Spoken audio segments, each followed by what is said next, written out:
At first glance, the stock market can seem like a terrifying place. You've probably heard stories of people losing all their money, of fortunes wiped out overnight. Then there are the confusing terms: convertibles, options, zero coupon bonds. It's no wonder that many people ask themselves, can an average person really make money in the stock market? This summary will simplify investing for you. Before you can start growing your money, you need to save enough to invest. And before you invest, you need to understand how to minimize costs and protect your money from unnecessary risks. You'll also learn the importance of safe investments, especially when your account balance is still fragile. Once you're financially stable, this guide will introduce you to the essential concepts of stock trading. You'll discover how to decide when to buy and when to sell, and how to analyze your options beyond just buying company shares. Along the way, you'll also explore various investment methods and time-tested rules that can help you avoid common mistakes. Because here's the truth: the money you earn from your job alone is rarely enough to make you truly financially free. It might not even be enough to buy your dream home, a reliable car, or fund your children's education. That's why investing isn't optional. It's essential. The good news? The stock market isn't as complicated as it seems. Once you understand the basics and use your common sense, you'll realize that smart investing isn't just for Wall Street experts. It's for anyone who's willing to learn. A penny saved is 2 pennies earned. Many people don't realize that the income they earn from investments is also taxable. This can be a costly blind spot, especially for those who aren't familiar with how tax brackets work. Let's say someone earns $10,000 per month and pays $1,000 in taxes. That doesn't necessarily mean they're in the 10% tax bracket. It just means 10% is their average tax rate. In reality, income tax is graduated, which means you pay different tax rates on different portions of your income. The first few $1,000s might not be taxed at all, but as your income increases, so does the tax rate. In the U.S., some people end up paying as much as 35% on the last few $1,000s they earn. For self-employed individuals and business owners living modestly, their marginal tax rate can reach 50%.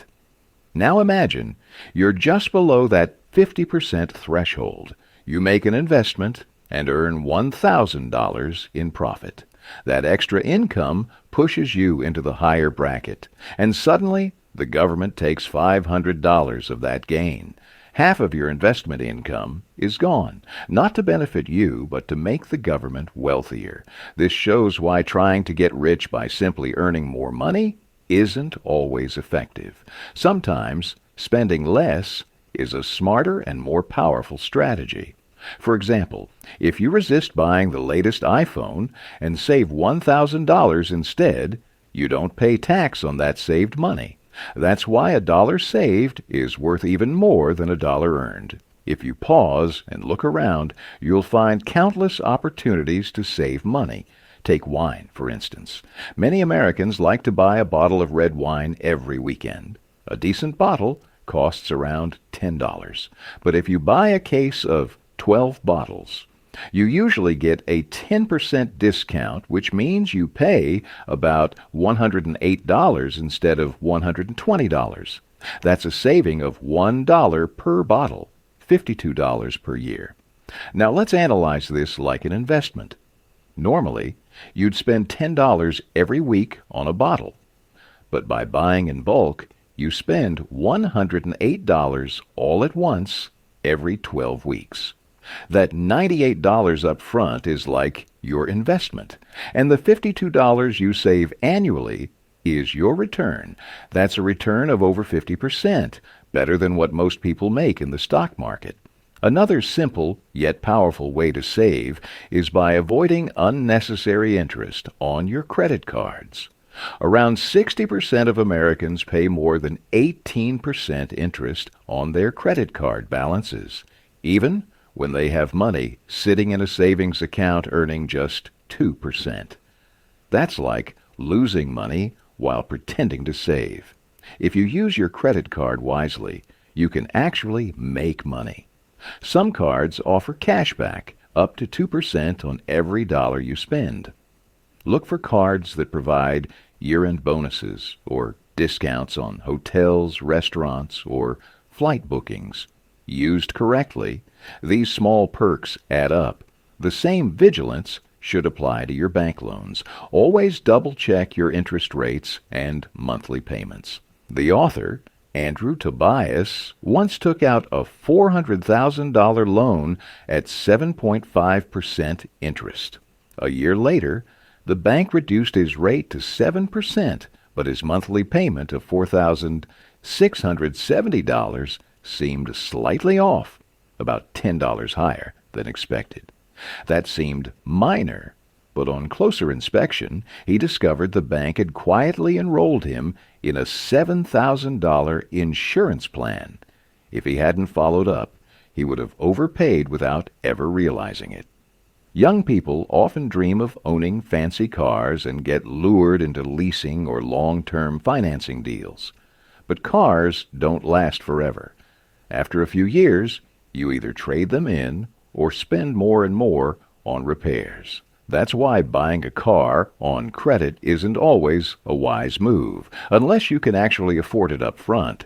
That doesn't mean you should never own a car. It just means you should wait until you can truly afford one. There are plenty of fuel-efficient second-hand cars available in the market. A budget-friendly car today might help you save enough to buy a brand new one tomorrow without debt. As you grow older, your priorities shift. Flashy cars and luxury items lose their charm. Instead, medical care becomes one of life's major expenses. One smart way to cut those costs is to talk to your doctor about generic medicine brands. Big pharmaceutical companies often sell expensive branded drugs, while smaller manufacturers offer the same medications at a fraction of the cost. You can even ask your doctor about buying larger doses and splitting them. Andrew Tobias, for example, saved 50% on his heart medication by purchasing a stronger dose and using half a tablet per day. Of course, staying healthy is the best way to reduce medical costs, and fitness doesn't have to be expensive. Many people waste money on gym memberships they rarely use. Unless you're a bodybuilder or an athlete, you can stay fit with simple at-home exercises, push-ups, squats, and crunches. Just walking around your neighborhood can do wonders for your stamina. For most people, fancy equipment and gym fees are unnecessary, just like physical health, mental development, and lifelong learning are essential. Reading is one of the best ways to grow, and the cheapest way to build this habit is through a library membership. In many places, a full year's membership costs less than buying 2 or 3 books. That's an incredible return on investment for your personal growth. The case for cowardice. There's a famous saying in the world of finance: one big risky investment can make you more money than a lifetime of playing it safe. And it's true, sometimes a single bold move can change everything. But the truth is, very few people ever find that one great investment, especially if they're not professional investors. For most of us, there's a more relatable quote to live by: you get what you pay for. If you want big returns, you have to be willing to take big risks. But that doesn't mean you can't earn solid profits through safer investments. In fact, for everyday people, playing it smart often beats playing it big. Yes, investing in stocks can offer higher rewards than safer options. But before you get there, be prepared for the reality.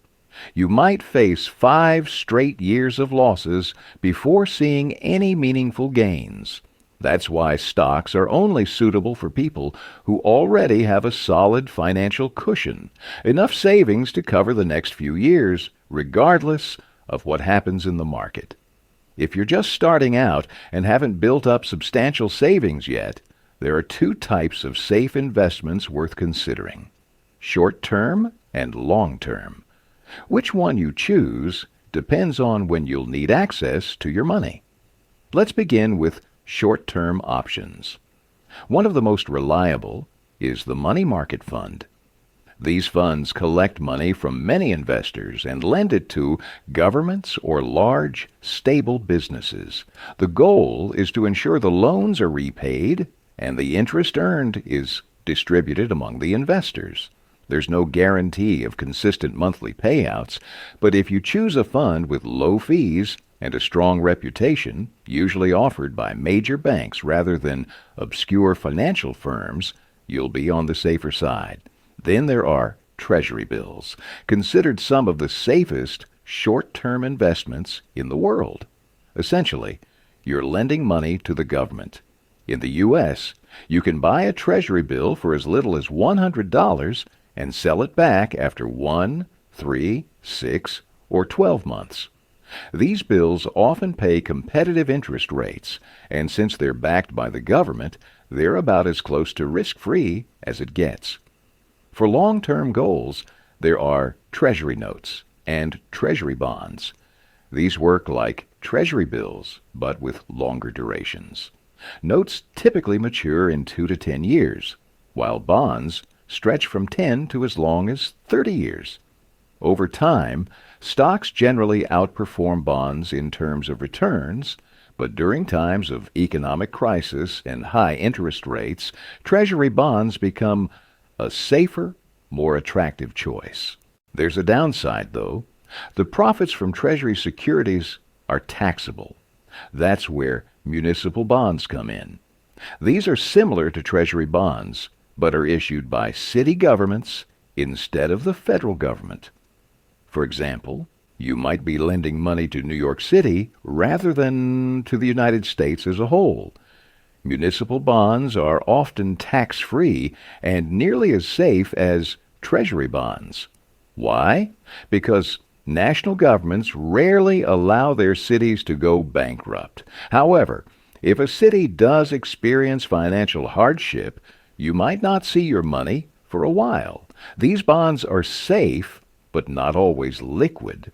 It can take years for cities to restructure their finances after a crisis. Another long-term option is convertible bonds, loans you make to a company that pay regular interest. But here's the twist. You have the option to convert them into company stock. This gives you the potential for high returns if the company performs well. If the company is struggling, stick with the guaranteed interest payments. If the company is growing, you can convert the bond to stock and sell it later at a profit. Of course, you'll need to do your homework to time the conversion right. If you don't have the time or interest in researching, it's better to avoid convertible bonds altogether. Then, there's one final type of long-term investment worth considering: zero coupon bonds. These don't work like regular loans. Instead of receiving interest over time, you buy them at a discount and redeem them later for a higher fixed amount. For example, in 1994, Andrew Tobias invested in zero coupon bonds from Revlon, a cosmetics company. He bought them at just 43 cents each, and 4 years later, they paid $1 per bond. That's a return of over 130%. The catch? If the company had gone bankrupt, he would have lost it all. Still, the bonds were so cheap that the risk seemed small compared to the potential reward. Safe investments like these are excellent when you're just starting your financial journey, but don't expect them to make you rich. Even if you save 20% of your salary consistently for 40 years, you might only have enough to cover about 8 years of expenses in retirement. And that's a before taxes and inflation eat away at your savings. At best, safe investments might stretch your retirement funds by a few more years, but they won't be enough on their own. Eventually, to truly build wealth, you'll need to accept the risks of the stock market. The good news is those risks are easier to handle when you've already secured part of your money in safe, reliable investments. That foundation gives you the confidence to take bigger steps and to weather whatever storms come your way. Meanwhile, down at the track. Now that you've built a decent savings buffer, and some of your money is quietly growing through safe investments, it's time to look at the stock market. Why? Because investing in stocks is one of the most effective ways to beat inflation. Inflation is the invisible thief that makes your money worth less over time. Just think back to your childhood. Didn't everything seem cheaper back then? That's inflation in action. And if, say, you had invested in Treasury bonds 10 years ago, you might be disappointed to learn that while the prices of goods and services have skyrocketed, the interest on your bonds has not kept up. Now imagine you had instead invested in a business, say, a soap manufacturing company. Over 10 years, the price of soap has likely increased.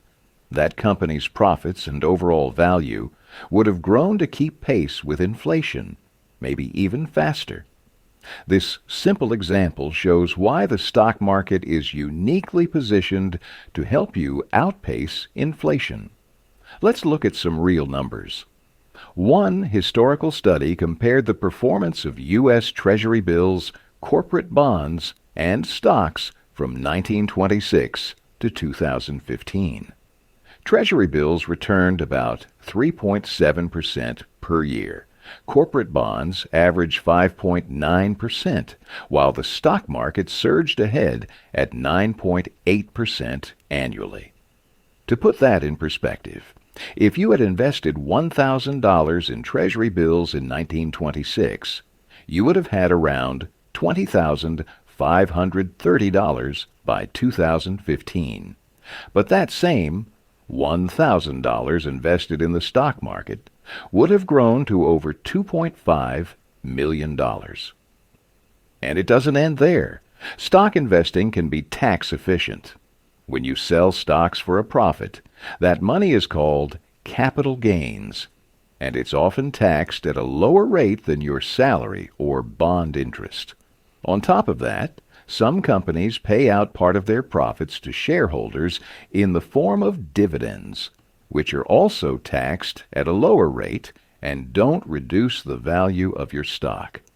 People often fear the stock market because it seems complex, but when you strip it down, there are only two basic ways to make money from stocks: dividends and capital gains. Everything else in investing revolves around these two principles. Likewise, there are only two forces that move stock prices: fear and greed. Prices drop when investors fear a company will underperform and rush to sell. Prices rise when investors get greedy, believing a company is poised for strong growth, and everyone piles in to buy more shares. The first secret of smart investing is to buy when prices are low, but many people do the opposite. They invest when the market is soaring. The problem? When prices are already high, there's less room for growth. The best time to buy is when prices are low and the stock has space to climb. Also, never put all your money into just one industry. Stocks in the same sector tend to rise and fall together. If Microsoft takes a hit, Apple might not be far behind. To avoid major losses, diversify your portfolio by investing across different industries. Ironically, the most popular stocks are often the ones you should stay away from. If everyone is already investing in a particular company, there's little value left to gain. Those shares are often the first to fall when the hype fades. Perhaps the most important skill in investing is knowing when to sell. Many people panic and sell just because they hear someone say the market is going to crash. That's the wrong move. You should only sell when you believe the stock's price has risen far beyond the actual value of the company, when it no longer makes sense to hold it. Of course, not every individual stock investment will succeed. Sometimes, right after you buy, the company starts losing money. That's why many investors turn to mutual funds. These funds are managed by financial professionals who pool money from many investors and strategically invest it across a range of stocks. Sure, individual companies can fail, but over time, the market as a whole tends to grow. A good mutual fund spreads its investments across strong businesses in various sectors.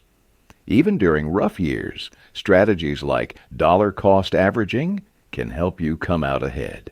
Let's say you decide to invest in a mutual fund called Scoff Illustration Fund and commit to putting in $3,000 every year. In the first year, the share price is $25. In the second year, it rises to $45. In the third year, it drops drastically to $5. Then, in the fourth year, the price bounces back to $25. Over those 4 years, you invest a total of $12,000 fourth years. Your $3,000 buys you 120 shares each. In year 2, the high price only gets you 67 shares. But in year 3, when the price is at its lowest, your $3,000 gets you 600 shares. That's a total of 907 shares. Now, if the share price settles at $25 again, your 907 shares are worth over $22,000. Even though the average share price over 4 years was $25, the same as your starting point, you've made over $10,000 in profit. Why? Because you bought more shares when the price was low. That's the power of dollar cost averaging, investing a fixed amount at regular intervals, regardless of market conditions. Over time, this approach helps you buy more when prices are low and less when they're high, improving your average return. Choosing to ignore your broker. A stockbroker is someone who holds a license to buy and sell stocks on your behalf. As an ordinary investor, you can't trade directly. You need a broker. Most brokers also act as financial advisors, guiding you on when to buy or sell and suggesting which stocks to pick. The problem: very few brokers consistently outperform the market, and the truly skilled ones, the kind that billionaires trust, charge more than $500,000 a year. That puts them far out of reach for the average investor. Still, you'll see plenty of ads promising cheap brokers who consistently beat the market.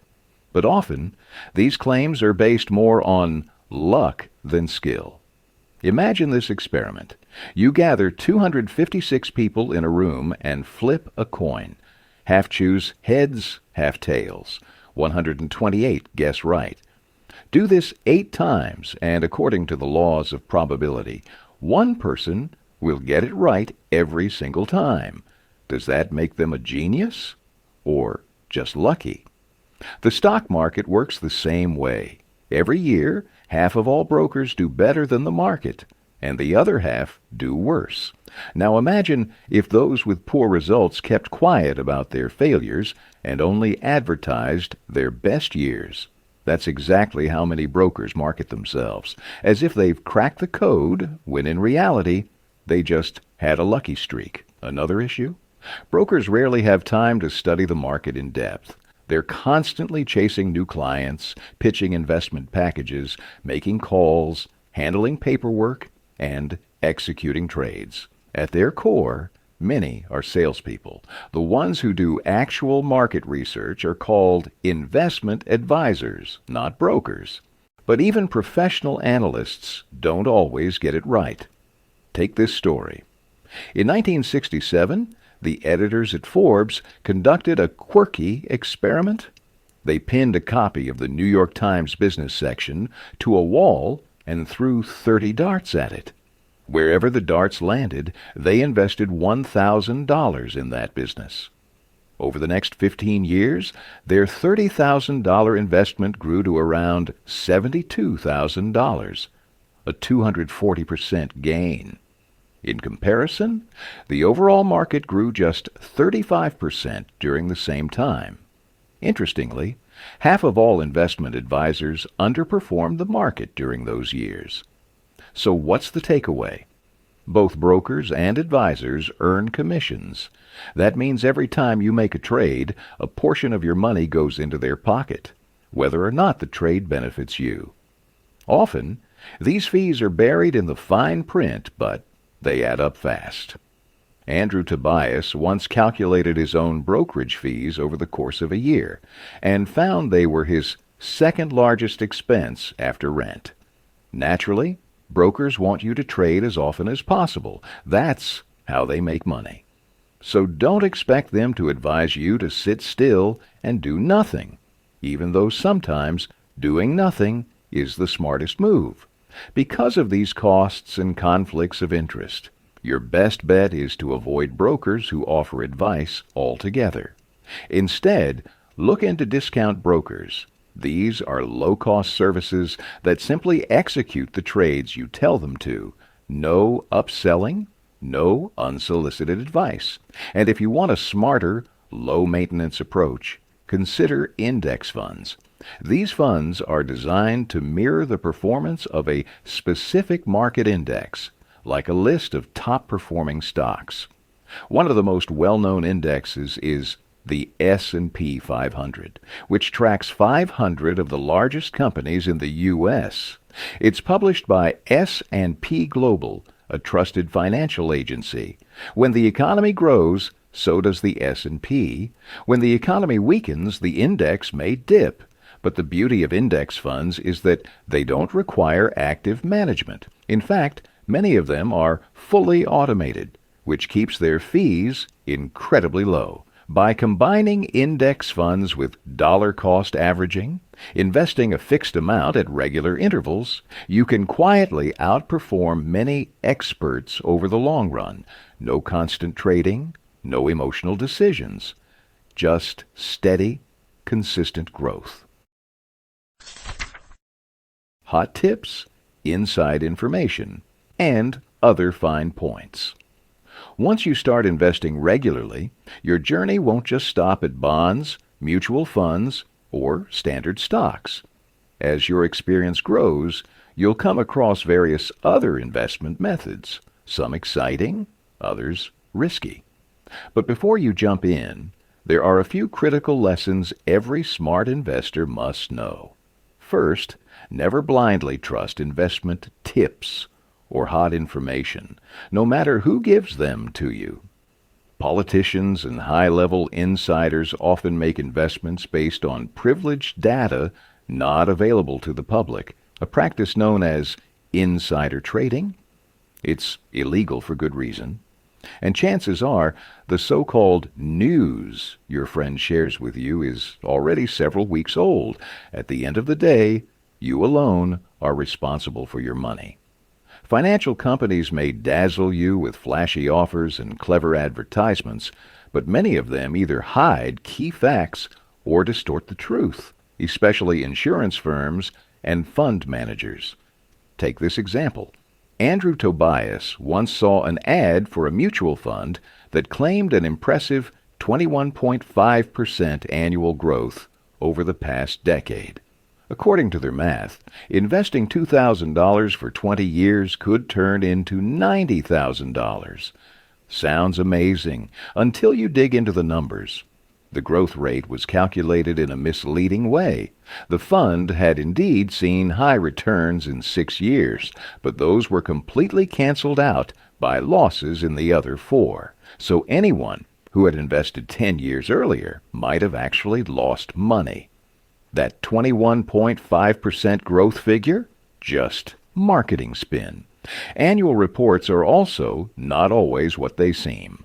While many believe that a company's yearly report is the best way to evaluate its health, in reality, those reports are designed to boost investor confidence. The good news is splashed across the first few pages in bold print, while the bad news is buried in dense charts and footnotes. You'll rarely find meaningful insights unless you know exactly where and how to look. Now let's talk about a few advanced investing strategies.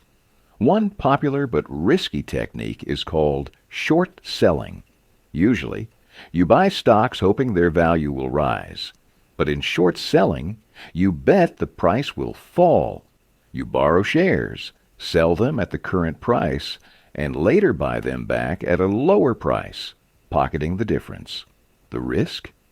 If the stock's price rises instead of falling, your losses could be huge. For instance, if the stock price doubles before you buy it back, you lose twice what you hope to gain. And in extreme cases, a stock might rise 10 or 20 times its value, leaving your account wrecked. Short selling can be a financial minefield. Then there's margin trading, another way to amplify gains and losses. Here, your broker lends you money to buy more stock than you could afford on your own. But there's a catch. They hold your shares as collateral. If the value drops too low, they'll sell your shares without warning. Margin loans also come with higher interest, typically 5% more than regular bank loans. So using margin to buy stocks is rarely a good idea. That said, it's still cheaper than racking up credit card debt. So, if you absolutely must borrow before payday, margin loans are the lesser evil, but use them sparingly and wisely. Let's move on to options trading, a way to make investing more flexible and thrilling. Typically, when you buy stocks, you should hold on to them for at least a month. But with options, you can trade within days or even hours. An option gives you the right, but not the obligation, to buy a stock at a specific price by a certain date. For example, Andrew once noticed that shares of Merrill Lynch were stuck at $16, even though the market had recently risen 15%. He believed the stock was undervalued. So, he bought 10 options, each allowing him to buy 100 shares at $20. He didn't need to pay the full $20,000 up front. Instead, he paid just $375, $37 per option. This gave him the right to buy Merrill Lynch shares later if the price rose. And that's exactly what happened. As the stock climbed to $20, the value of each option soared to $300. Andrew sold 2 options to cover his costs and let the others appreciate further. By the end of the month, he sold all the options at a high and walked away with $2,400 in profit, without ever buying a single share. What if you expect prices to fall? That's where puts come in. Options that allow you to sell at a fixed price in the future. Let's say a stock is trading at $75. You buy a put that lets you sell it at $70. If the price drops to $51, you buy 100 shares for $5,100 and sell them for $7,000, making a $1,900 profit. Puts are essentially a safer version of short selling. Your maximum loss is limited to what you paid for the put. They give you downside protection without unlimited risk. Lastly, let's talk about taxes. You owe tax on profits from your investments, but you can also use losses to your advantage. By selling underperforming stocks at a loss, you can offset gains and lower your taxable income. This is especially useful if you've had a successful year with several short-term gains. If you're holding a few bad stocks you don't believe in anymore, it may be wise to sell them at a loss before the year ends, just to reduce your tax bill. It's called tax loss harvesting, and it's a smart way to soften the blow of capital gains taxes. As you've now discovered, the first step toward building real wealth doesn't begin with investing. It begins with saving. Every dollar you save is tax-free and 100% yours. Shop in bulk to take advantage of discounts, pay your credit card bills on time, and don't buy a car unless you can pay for it up front. Always keep track of your loan repayments and medical expenses. These small habits can lead to major financial stability. Second, you've learned that before diving into risky ventures, you must build a strong financial foundation through safe investments. In the short term, this could mean putting your money into treasury bills or money market funds. For the long haul, you can consider treasury bonds, municipal bonds, and zero-coupon bonds. And if you're ready to step closer to the world of stocks, convertible bonds offer a smart bridge. Third, you've seen why stock trading plays such a vital role in long-term wealth creation. It's one of the only ways to consistently outpace inflation. But timing matters. Buy when prices fall, not when hype is high.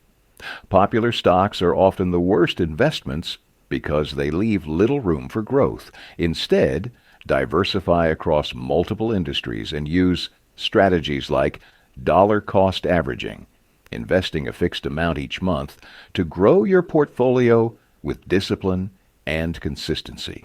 Fourth, you now understand the hidden costs of relying on brokers and financial advisors. Most brokers spend more time selling than studying the market, and even expert advisors struggle to consistently outperform the market. In truth, their goal is often to keep you trading because that's how they earn their fees. That's why discount brokers or index funds are often better options. They minimize costs and maximize simplicity. Fifth, you've explored more advanced investment strategies. Don't blindly trust hot tips or second-hand information. Be especially cautious with short selling, as losses can quickly spiral out of control. Treat margin loans like short-term tools, not long-term strategies. Learn about options and puts. They limit your risk to the amount you've invested. And remember, even losses can be used strategically. Selling poor-performing assets at the right time can reduce your tax burden and strengthen your financial plan. The stock market may seem like a complex web of risk and opportunity, but the truth is, successful investing is grounded in simple principles. Understand how the market works, stick to the basics, make thoughtful decisions, and above all, stay consistent. This summary has equipped you with the essential rules of investing. You now have the tools and the mindset to build a future of financial security, freedom, and peace of mind, even after retirement.